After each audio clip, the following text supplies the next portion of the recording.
Ecuador, un país bendecido por la naturaleza, playas, montañas, selva y abundantes recursos naturales. Sin embargo, hoy se encuentra en una encrucijada que podría ser su mayor reto desde su independencia. Un país que prometía estabilidad y crecimiento ha caído en una espiral de violencia, desempleo y apagones. ¿Qué llevó a Ecuador a esta situación? En los próximos minutos desentrañaremos las causas históricas y la realidad actual de un Ecuador que muchos consideran un estado fallido. Para entender cómo Ecuador llegó a este punto, primero debemos revisar su historia reciente. Durante una gran parte del siglo XX, Ecuador fue una economía basada en la agricultura y el petróleo. Las reformas agrarias de los años 60 y 70 prometían un desarrollo, pero el país siempre pareció estar atrapado en ciclos de deuda externa y crisis económicas. A finales de los años 90, Ecuador sufrió una de sus peores crisis económicas. La inflación se disparó, el sucre colapsó y en el año 2000 el país adoptó el dólar estadounidense como moneda oficial. Esta medida estabilizó temporalmente la economía, pero las raíces de sus problemas estructurales siguieron intactas. A comienzos de los 2000, Ecuador vio un auge en el precio del petróleo, lo que permitió a los gobiernos aumentar el gasto público. Rafael Correa, quien asumió la presidencia en 2007, impulsó políticas populistas basadas en el gasto estatal masivo. Su estrategia se basaba en redistribuir la riqueza y mejorar la infraestructura, financiado por los ingresos del petróleo, pero al mismo tiempo centralizó el poder y limitó la inversión privada, creando un sistema altamente dependiente de los precios internacionales del crudo. Correa logró avances significativos en infraestructura y educación. Sin embargo, el modelo era insostenible. Cuando los precios del petróleo cayeron, la economía se tambaleó y la deuda pública aumentó de manera alarmante. En 2017, Lenín Moreno asumió la presidencia con la promesa de continuar las políticas de su predecesor, pero rápidamente cambió de dirección. Moreno buscó acuerdos con el Fondo Monetario Internacional para estabilizar la economía. Sin embargo, estos acuerdos exigieron medidas de austeridad que fueron muy impopulares. En 2019, el pueblo se levantó en protestas masivas contra el gobierno de Moreno, lo que desató una oleada de violencia y represión en el país. Estos disturbios marcaron el inicio de un periodo de inestabilidad política y económica que se ha profundizado. Hoy en día, Ecuador se enfrenta a niveles alarmantes de desempleo y subempleo. Según cifras recientes, más del 30% de la población económicamente activa no tiene un empleo formal. Esto ha empujado a miles de personas a la informalidad, donde la inseguridad laboral y la pobreza son la norma. La pandemia de COVID-19 empeoró aún más la situación. Las pequeñas empresas cerraron y muchas familias han caído en la pobreza extrema. Mientras tanto, la inflación sigue afectando a los productos básicos, haciendo que el día a día sea una lucha para millones de ecuatorianos. Uno de los signos más evidentes del colapso del Estado es el aumento alarmante de la delincuencia. Ecuador,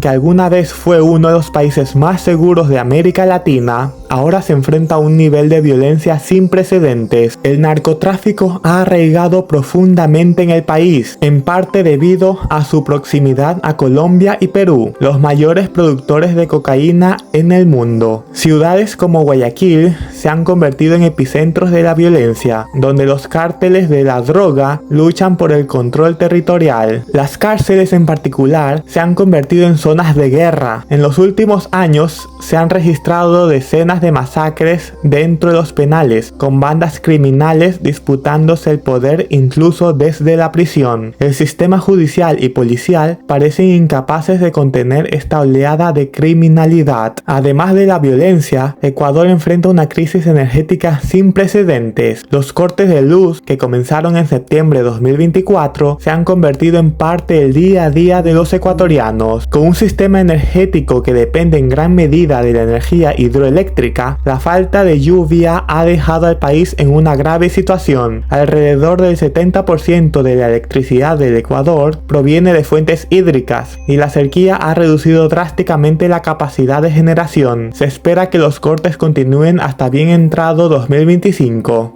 Con un sistema económico al borde del colapso, una violencia fuera de control y un gobierno incapaz de proveer servicios básicos como electricidad y seguridad, Ecuador parece estar transitando el camino hacia convertirse en un estado fallido. El término estado fallido se refiere a aquellos países cuyo gobierno ha perdido la capacidad de cumplir con sus funciones básicas y donde la violencia y el caos son la norma. Aunque Ecuador aún tiene instituciones funcionales, su capacidad para mantener el orden y garantizar los derechos fundamentales de sus ciudadanos está cada vez más en entredicho. El futuro de Ecuador es incierto. Aunque el país tiene un potencial enorme, con vastos recursos naturales y una población joven, las crisis actuales lo tienen al borde del abismo. Las soluciones no serán rápidas ni sencillas, pero lo que está claro es que sin un cambio radical en la forma en que se gobierna y en las prioridades nacionales, Ecuador podría perderse en su propio declive. El destino de Ecuador aún está por escribirse, pero depende de sus líderes y su pueblo evitar que la oscuridad prevalezca sobre la luz. Muchas gracias y suscríbete.